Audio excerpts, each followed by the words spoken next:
বস্তনগৰী শুৱালকুছিত উপস্থিত কংগ্ৰেছ দলৰ মনোনীত প্ৰাৰ্থী দীপবায়ন। মুখ্যমন্ত্ৰীৰ সমষ্টি বস্তনগৰী শুৱালকুছিত যোৱাকালি ৰাতি প্ৰায় 8মান বজাত বৰপেটা লোকসভাৰ কংগ্ৰেছ দলৰ মনোনীত প্ৰাৰ্থী দীপবায়ন উপস্থিত হৈ ঈশ্বৰ শ্ৰী শ্ৰী হাতীসত্ৰত আশীৰ্বাদ লয়। কংগ্ৰেছ দলৰ মনোনীত প্ৰাৰ্থীগৰাকীয়ে শুৱালকুছিত উপস্থিত হৈ ৰাইজৰ লগত মত বিনিময় কৰাৰ লগতে বহুকেইটা গুৰুত্বপূৰ্ণ মন্তব্য আগবঢ়ায়।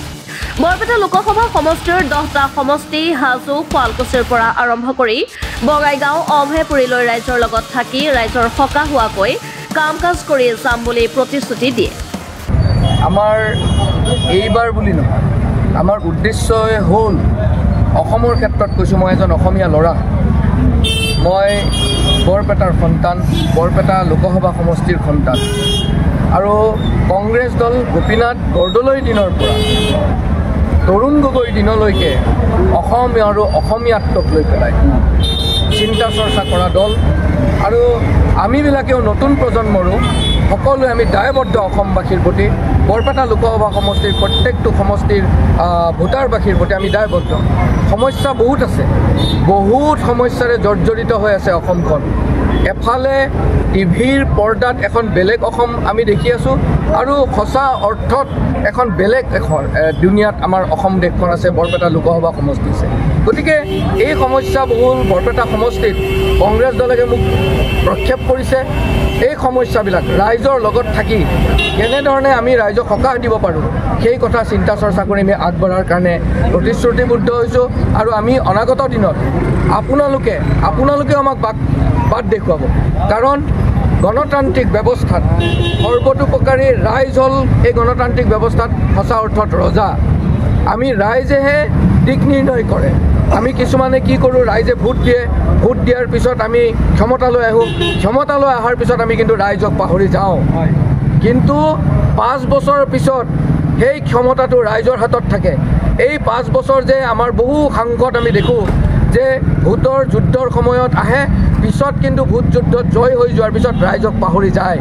গতিকে 5 বছৰৰ কাৰণে আমি ক্ষমতালৈ আহিব বিচৰা নাই। আমি ৰাইজৰ অন্তৰত আমি বহু বছৰ ধৰি কংগ্ৰেছৰ সৈনিক হিচাপে কাম কৰি আছোঁ।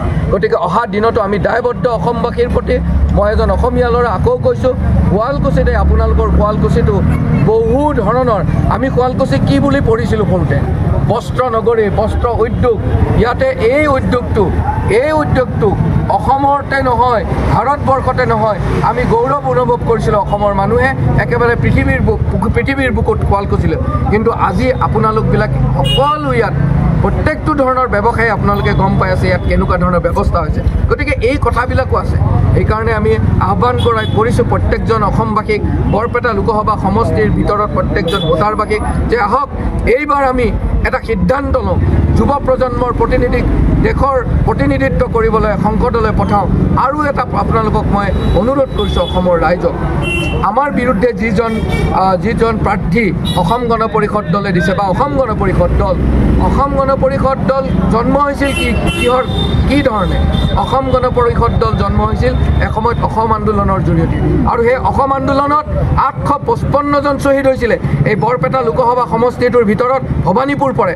এই ভবানীপুৰত প্ৰথমজন শ্বহীদ খৰ্গেশ্বৰ তালুকদাৰ, ভবানীপুৰৰ মানুহৰ লগতে বৰপেটাবাসীৰ অসমীয়া মানুহে, বৰপেটাৰ অসমীয়া প্ৰত্যেকজন অসমীয়া ভোটদাতা ৰাইজে সকলোৱে কিন্তু এতিয়া ক্ৰন্দন কৰিছে। কিয় ক্ৰন্দন কৰিছে? যিখন 855 জন শ্বহীদ হৈছিলে, যাৰ কেঁচা তেজৰ বিনিময়ৰ মূল্যায়নৰ পিছত অসম চুক্তি হৈছিল, আৰু অসম চুক্তিৰ বিনিময়ত তেওঁলোক অসমৰ ৰাইজে দিছপুৰলৈ পঠাইছিলে। দিছপুৰত যোৱাৰ পিছত অসম চুক্তিক তেওঁলোকে পাহৰি গ'ল। অসম চুক্তিক পাহৰি গ'ল। প্ৰফুল্ল মহন্তৰ নেতৃত্বত তেতিয়া সেই সময়ত চৰকাৰ হ'ল। এতিয়াতো তেওঁলোকৰ দলে প্ৰফুল্ল মহন্তকো পাহৰিছে।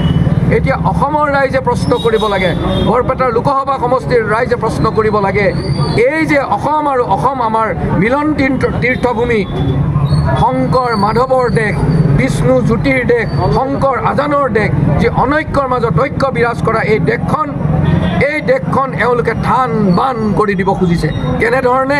এফালে তেওঁলোকে অসম চুক্তিৰ কথা কয়, যেতিয়া নিৰ্বাচন আহে ঘৰিয়ালৰ চকু পানী টুকি মানুহৰ পৰা ভোট লৈ যায় এতিয়া সেই 855 জন শ্বহীদক তেওঁলোকে মনত নকৰে নেকি আজি যে অসমবাসীৰ ওচৰত তেওঁ নতুনকৈ কা আইন কলা আইন জাপি দিলে এই অসম গণ পৰিষদৰ নেতাসকল ক'ত আছে শুই বহি আছে অকল ক্ষমতা লাগে তেওঁলোকক দিছপুৰত শীততাপ নিয়ন্ত্ৰণ কক্ষত বহিব লাগে আৰু দিল্লীত তেওঁলোকে শীততাপ নিয়ন্ত্ৰণ কোঠাত বহিব লাগে ৰাইজৰ পৰা ভোট কিটানি তেওঁলোকে ৰাইজক পিঠি দিয়ে অসমৰ ৰাইজে প্ৰশ্ন কৰিব লাগে বৰপেটাৰ ৰাইজে প্ৰশ্ন কৰিব লাগে খৰ্গেশ্বৰ তালুকদাৰ ডাঙৰীয়াৰ লগতে সেই 855 জন শ্বহীদ আৰু যোৱা কা আন্দোলনত যিকেইজন আমাৰ কাছ আন্দোলনত শ্বহীদ হৈছিলে 5 জনকৈ সেইকেইজন শ্বহীদকো এওঁলোকে শ্বহীদ বুলি ঘোষণা নকৰে গতিকে এইবোৰ প্ৰশ্ন এইবাৰ ৰাইজে কৰিব বিভিন্ন প্ৰশ্ন ৰাইজৰ মনত আছে আৰু ৰাইজে আশীৰ্বাদ কৰিছে মোক ৰাইজে আশীৰ্বাদ কৰিছে হিয়া উজৰি আশীৰ্বাদ দিছে তুমি অসমীয়া ল'ৰা আমাৰ ইয়াৰে ল'ৰা